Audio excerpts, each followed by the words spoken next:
Hey, it's Darryl Syms and welcome back to another video. In today's video, we're going to be talking about why progressions progress. This is a very important topic that not many guitar players actually understand because the majority of us simply just use our ear or believe what others say.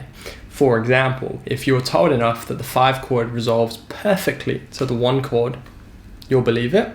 And also, you can hear it too, right? You can hear that the resolution for 5 fits perfectly with 1. But the thing that I want to address today is why. Why does the 5 chord resolve to the 1 or any chord resolve? And ultimately, why do progressions progress? And may I also briefly add that with this knowledge, you will be completely in control of whether or not you will fulfill or unfulfill the listener's expectations of what they hear. Let's go ahead and begin talking about melodic tendencies. So of the 12 notes of the major scale, you'll find that some notes are going to be more stable than others within a particular key. So for example, in the key of A major, let's just stick to the major scale for now. So you'll find of the 7 notes of the major scale, 1, 3, and 5 are of course going to be your most stable because that forms your diatonic root position triad. And these are the most stable pitches of any key. It really doesn't matter what key you're in, these are always going to be stable pitches. So let's run through the major scale and find out what the melodic tendencies are for each note. So 1 is of course the most stable pitch of them all. Now 2 is not a stable pitch, it wants to go somewhere. And it's right in between 2 stable pitches, which are of course your root note and your major third.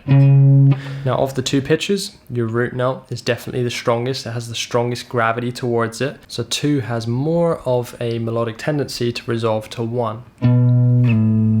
Moving up from here, we've got our major third, which is of course already a stable tone, so it has no melodic tendency. We then have our perfect 4, which has a strong melodic tendency to resolve to our major third since they sit right next to each other. However, it also can resolve to our perfect 5th, but again, of the 2 tones, 3 is closer, so that would be the most predictable melodic tendency there.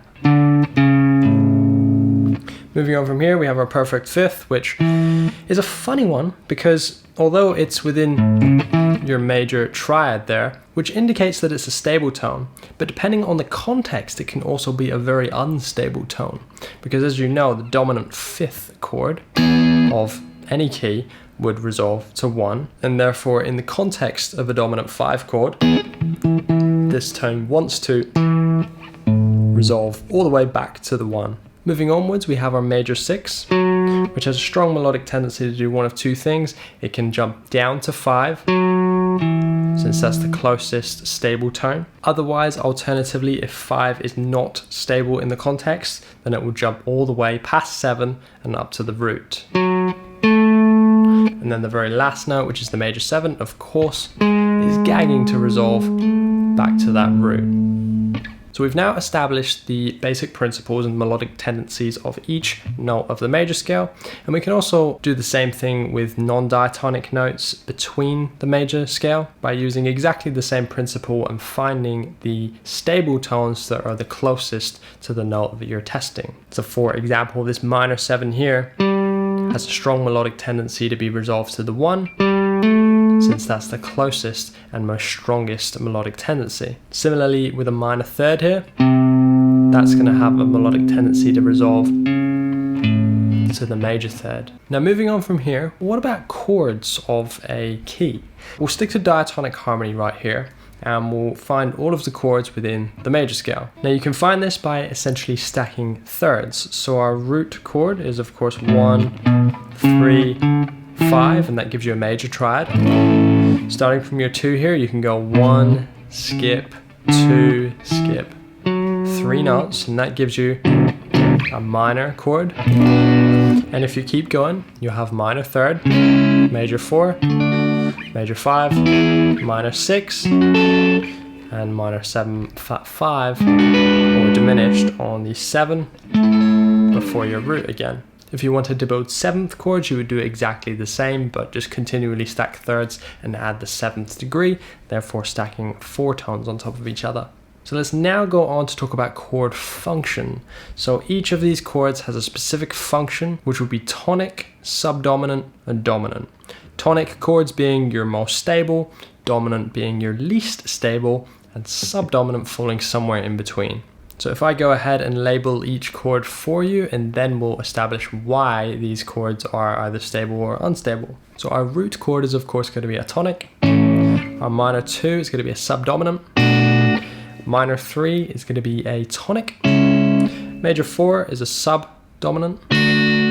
Our 5 is going to be a dominant, followed by 6, which is also another tonic. And our 7 is definitely another dominant, which sounds incredibly unstable, leading us back into the root. So with the knowledge that we know about melodic tendencies, let's begin to discover why these chords progress.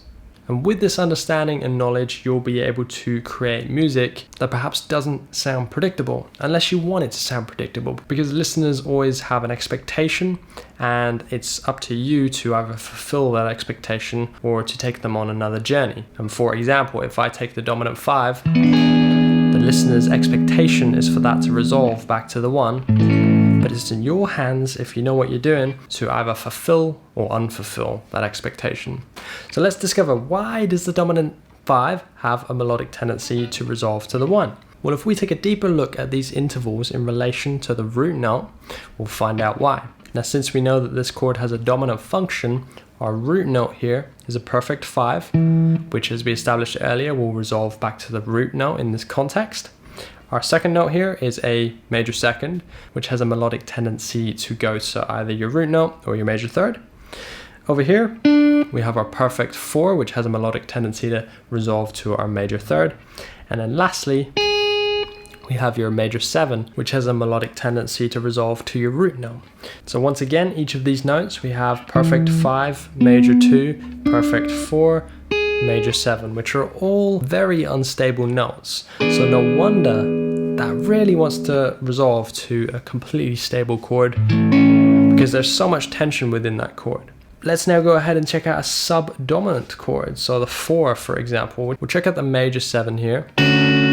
So of these 4 tones, we're going to have the perfect 4, again in relation to the root, perfect 4, root note, that's a good tone, major 3rd, that's also a good tone, and then a major 6. So the major 6 and the perfect 4 are both unstable tones. So this chord is half stable, half not. Hence the name and function subdominant, because it has some tension, but not so much that it wants to be resolved immediately. Let's now try a tonic chord. So again, we'll play a minor 7.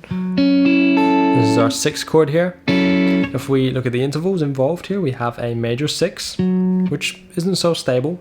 What about the rest though? We've got a major 3rd, a perfect 5th, and a root note.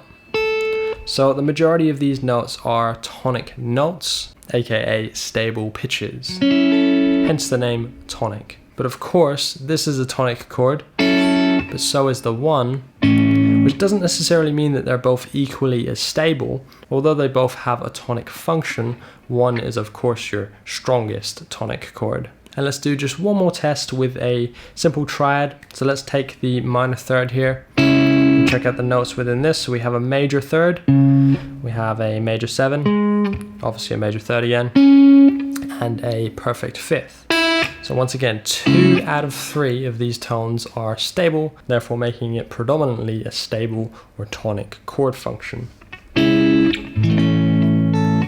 So give this a try yourself, choose some chords that you're familiar with. It doesn't necessarily even have to be diatonic, but you can check out the intervals within that chord that you're playing and try and figure out how unstable it is and where the chord wants to resolve to. So more than often your chord progression is going to want to hit some of these chords as a resolution before inevitably ending up back onto that root tonic chord.